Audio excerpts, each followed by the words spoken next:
കേരളം കാത്തിരുന്ന ഒരു വിധിയായിരുന്നു അല്പസമയം മുൻപ് വന്നത്. ഗ്രീഷ്മയ്ക്ക് വധശിക്ഷ ലഭിച്ചിരിക്കുകയാണ്. സാർ ഇതെങ്ങനെ നോക്കിക്കാണുന്നു? അല്ല, ഇത് വളരെ പ്രതീക്ഷിച്ചിരുന്ന ഒരു കാര്യം തന്നെയാണ്. കാരണം എല്ലാം ഗ്രീഷ്മയ്ക്കെതിരായിട്ടുള്ള തെളിവുകളാണ് വന്നുകൊണ്ടിരുന്നത്. അത്രയും അതികഠിനമായിട്ടുള്ള അതിക്രൂരമായിട്ടുള്ള ഒരു കൊലപാതകം തന്നെയാണ് നടത്തിയത്. ഏതാണ്ട് ഒരു 10-12 ദിവസം ഈ ഷാരോൺ എന്ന് പറയുന്ന യുവാവ് ഈ ആന്തരിക അവയവങ്ങളൊക്കെ അഴുകിയാണ് മരിക്കുന്നതെന്നാണ് പറയുന്നത്. ആ റിപ്പോർട്ട് വന്നിരിക്കുന്നത് അത്തരത്തിലാണ്. ഇത് ജ്യൂസ് കൊടുത്തല്ലേ കൊല്ലുന്നത്. അത് ഉടൻ മരിക്കാൻ വേണ്ടിയിട്ടുള്ള ഒരു രീതിയല്ല ചെയ്തത്. വളരെ പതുക്കെ ഉടൻ മരിച്ചു കഴിഞ്ഞാൽ ഗ്രീഷ്മ തന്നെ പ്രകടമാകും കുറ്റക്കാരിയാണെന്നുള്ളത്. ഇവിടെ അത് മാറിയിട്ട് ഇതിനെക്കുറിച്ചൊക്കെ നന്നായിട്ട് ഗ്രീഷ്മ പഠനം നടത്തി എന്നുള്ളതാണ് കേട്ടോ. ഇൻ്റർനെറ്റിൻ്റെ സഹായത്തോടുകൂടി ഏത് തരത്തിൽ ഈ കൊല ചെയ്യണം എന്നുള്ളത് വിദ്യാസമ്പന്നയാണ് ഗ്രീഷ്മ. അപ്പോൾ ഇത്ര എഡ്യൂക്കേറ്റഡ് ആയിട്ടുള്ള ഗ്രീഷ്മ ഒരു നല്ല ക്രിമിനൽ മെൻറ്റാലിറ്റിയുള്ള അതിസമർത്ഥയാണ്, ബുദ്ധിമതിയാണ്. അതാണ് അതുകൊണ്ടാണ് ഈ പെട്ടെന്ന് പിടിക്കാത്ത രീതിയിൽ ചെയ്യാം എന്ന് കരുതിക്കൊണ്ട് മരണം പതുക്കെ ഗ്രാജുവലായിട്ട് സംഭവിക്കുക. അപ്പോൾ ഈ അപൂർവങ്ങളിൽ അപൂർവമായിട്ടുള്ള ഒരു കേസ് കൂടിയാണ് ഈ സംഭവം വന്നിരിക്കുന്നതെന്ന് പറയുന്നത്. കാരണം നമ്മൾ എല്ലാം കേട്ടിട്ടുള്ളത് ഈ യുവാക്കൾ അല്ലെങ്കിൽ പുരുഷന്മാർ സ്ത്രീകളെ ഇത്തരത്തിൽ വിഷം കൊടുത്തോ തല്ലിക്കൊന്നോ തലയ്ക്കടിച്ചോ ചവിട്ടിയോ വണ്ടി കയറ്റിയോ ഒക്കെ കൊല്ലുന്ന കാഴ്ചകളാണ് നമ്മൾ കണ്ടിട്ടുള്ളത്. ഇപ്പോൾ തന്നെ സ്ത്രീധനത്തിൻ്റെ പേരിൽ വിസ്മയ അല്ലേ, അങ്ങനെ നിരവധി സംഭവങ്ങൾ. പാമ്പിനെ കൊണ്ട് കടിപ്പിച്ചത്, അതൊക്കെ വളരെ വിചിത്രമായ തരത്തിലുള്ള കേസുകൾ ആണെന്നുള്ളതാണ്. ഇതും അങ്ങനെ അത്തരത്തിലുള്ള ഒരു വിചിത്രമായിട്ടുള്ള രീതിയാണ്. ഇവരെനിക്ക് തോന്നുന്നു സമപ്രായക്കാർ കൂടിയാണ്. 23-24 വയസ്സേ ഉള്ളൂ ഇവർക്ക് രണ്ടുപേർക്കും, ഗ്രീഷ്മയ്ക്കും ഷാരോണിനും. അപ്പോൾ ഈ നല്ല വിവാഹബന്ധത്തിന് വേണ്ടിയിട്ട് ഈ യുവാവിൻ്റെ ജീവിതം തകർത്തു എന്നുള്ളതാണ്. ഇതിനകത്ത് സംഭവിച്ചതെന്താ? ഈ കുറേ ദൃശ്യങ്ങൾ അതിനകത്തുണ്ട് അല്ലേ, ടെലഫോണിൽ. ഈ നേരത്തെ ഇവർ തമ്മിൽ പലയിടങ്ങളിൽ വെച്ച് സംഗമിച്ചത് ഷാരോണിൻ്റെ കൈവശമുണ്ട് എന്നുള്ള പേര് സംശയമുള്ളത് കൊണ്ടാണ് മറ്റൊരു വിവാഹം വന്ന സമയത്ത്, അതും ഒരു പട്ടാളക്കാരൻ ആയിട്ടുള്ള അല്ലേ, വിവാഹം ഏതാണ്ട് ഉറപ്പിച്ചിരിക്കുകയായിരുന്നു.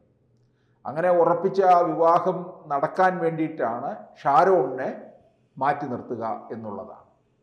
അപ്പോൾ ഈ കോടതിക്ക് തന്നെ ഞെട്ടിപ്പോയ തരത്തിലുള്ള കാര്യങ്ങളാണ്. ഈ പലതരത്തിലുള്ള സർട്ടിഫിക്കറ്റുകളും ഒക്കെ കോടതിയിൽ നിരത്തിയെന്ന് തോന്നുന്നു ഈ ഗ്രീഷ്മ. എന്തിനാണ് എനിക്കിനി ഉപരിപഠനം വേണം, അങ്ങനെയാണ് ജീവിതത്തിൻ്റെ ഇങ്ങേയറ്റത്ത് നിൽക്കുന്നതേ ഉള്ളൂ. ജീവിതത്തിൻ്റെ ഇങ്ങേയറ്റത്ത് നിന്ന് ജീവിതം അതിൻ്റേക്ക് കടക്കാൻ തുടങ്ങുന്ന ആളായിരുന്നല്ലോ ഷാരോണും. അതാണ് പ്രോസിക്യൂഷനും ചോദിച്ചത്. അത് മനസ്സിലാക്കണം. എന്താ ഷാരോണിനും എന്താ ഭാവി എന്ന് പറയുന്ന ഒന്നില്ലായിരുന്നു. ഷാരോണും പഠനം നടത്തിക്കൊണ്ടിരുന്ന ആളല്ലേ. അപ്പോൾ അത്തരത്തിലാണ് കോടതി ചോദിച്ചത്. അതുപോലെ ഇപ്പോൾ ഇവിടെ ഉയരുന്ന ഒരു കാര്യം പ്രതിയുടെ പ്രായം കണക്കിലെടുക്കേണ്ടത് എന്നുള്ളതാണ്. പ്രതിയുടെ പ്രായം കണക്കിലെടുക്കുന്ന തിരിച്ചും ചോദിക്കാം, ഇത്രയും പ്രായമുള്ള ഒരാൾക്ക് ഇത്തരത്തിൽ വളരെ ക്രൂരമായിട്ട് ഇത് ചെയ്യാമെന്നുണ്ടെങ്കിൽ ഇനി ഈ ആൾ ഭൂമിയിൽ നിന്ന് കഴിഞ്ഞാൽ അത് വലിയ അപകടമുണ്ടാക്കും എന്ന് കോടതി നിരീക്ഷിക്കുന്നു, മനസ്സിലാക്കുന്നു. അതുകൊണ്ടാണ് ഈ ശിക്ഷ വിധിച്ചിരിക്കുന്നതെന്നുള്ളതാണ്. അപ്പോൾ അത്തരത്തിലുള്ള ഇപ്പം ഈ തൂക്കുകയറെന്നൊക്കെ പറയുന്നത് ഇന്നില്ല എന്നൊക്കെ ചിലർ പറയും. പക്ഷേ ഉണ്ട്.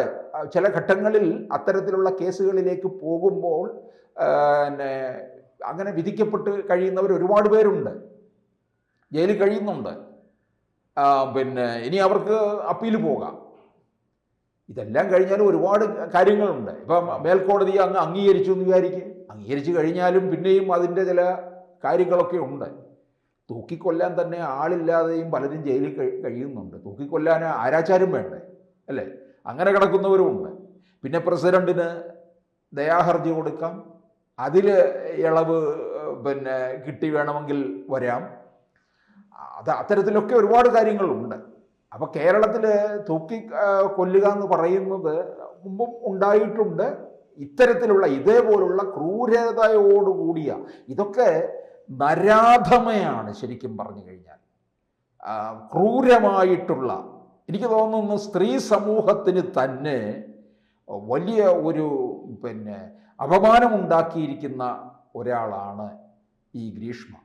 ഇത്തരത്തിലുള്ളവരെ ഭൂമിയിൽ വെച്ച് ഉറപ്പിക്കാൻ പാടില്ല. ഈ ദുഷ്ടൻ പന പോലെ വളരും എന്നൊക്കെയാണ് പറയുന്നത്. ആ ദുഷ്ടന്മാരെ ഒന്നും കോടതി നിയമപ്രകാരം ഈ ഭൂമിയിൽ പന പോലെ വളരാൻ അനുവദിക്കില്ല എന്നാണ് ഇപ്പോൾ ഇവിടെ കോടതി തീർച്ചപ്പെടുത്തിയിരിക്കുന്നത്. അതുകൊണ്ട് തന്നെയാണ് ഗ്രീഷ്മയുടെ കഴുത്തിലേക്ക് തൂക്കുകയറ് വേണം. അതുപോലെ തന്നെ അതാണ് പ്രായം, ഈ പ്രായത്തിൽ ഇത്രയൊക്കെ, കാരണം അതിവിദഗ്ധമായിട്ട് പ്രതിഭാഗത്തിന്റെ ഭാഗത്ത് നിന്ന് അത്തരം ഒരു വാദമുണ്ടായിരുന്നു. ഈ പ്രായം പരിഗണിച്ച് ശിക്ഷയിൽ ഇളവ് വരുത്തണമെന്ന വാദം ഉയർത്തിയിരുന്നു. അപ്പൊ തിരിച്ചു ചോദിക്കത്തില്ലേ, ഈ പ്രായം പരിഗണിക്കണമെന്ന് പറഞ്ഞാൽ ഇത് കൊച്ചു കുട്ടിയാണെന്നൊക്കെ അതിന് പറയും. അങ്ങനെയുള്ള കുട്ടിയാണെന്നുണ്ടെങ്കിൽ അതിൻ്റെ മനസ്സിൽ ഒരാളെ വകയിരുത്തുക, കഥ കഴിക്കുക എന്നുള്ളതാണോ ആലോചിക്കേണ്ടത്? അത് ഏത് തരത്തിൽ കൊല്ലണമെന്നുള്ളത് സാങ്കേതിക വിദ്യയുടെ സഹായത്തോടുകൂടി നെറ്റിൽ കയറി സെർച്ച് ചെയ്ത് അത്തരത്തിൽ പോവുക. ആളിനിയും ശിക്ഷയിൽ ഇളവ് കൊടുത്തു കഴിഞ്ഞ് ഇവിടെ ജീവിക്കാൻ അനുവദിച്ചു കഴിഞ്ഞാലോ അതിക്രൂരമായിരിക്കും എന്നുള്ളതാണ്. അതും ഈ പാവത്തിനെ ഏത് തരത്തിലാണ് വീട്ടിലേക്ക് കൊണ്ടുവന്നത് തന്നെ. അതായത് വിവാഹം ഇനി ഏതെങ്കിലും കാരണവശാൽ ഷാരോൺ എൻ്റെ വിവാഹം മുടക്കുമോ എന്നുള്ളത് ഈ ഗ്രീഷ്മ മുൻകൂട്ടി കാണുന്നുണ്ട്. അവരുടെ വീട്ടുകാർക്കും പങ്കുണ്ടല്ലോ ഇതിനകത്ത്. അല്ലാതെ ഗ്രീഷ്മ ഒറ്റയ്ക്കൊന്നും ഇതിനകത്തൊരു ഇതല്ല. അവരുടെ അമ്മയെ നേരത്തെ തന്നെ തെളിവുകളില്ലാത്ത രീതിയിൽ അങ്ങ് വിട്ടു. ഒരു അമ്മാവനുണ്ടെന്ന് തോന്നുന്നു, അല്ലേ? നിർമ്മൽ. അപ്പോൾ ആ തരത്തിൽ ഇതിനകത്ത് ഇവർക്ക് കുട്ടികളാണെന്നുണ്ടെങ്കിൽ ഇങ്ങനെ ചിന്തിച്ച് പോയി ഇതൊക്കെ ചെയ്യാൻ കഴിയും എന്നുണ്ടെങ്കിൽ അങ്ങനെയുള്ള ഒരാൾ ഭൂമിയിൽ.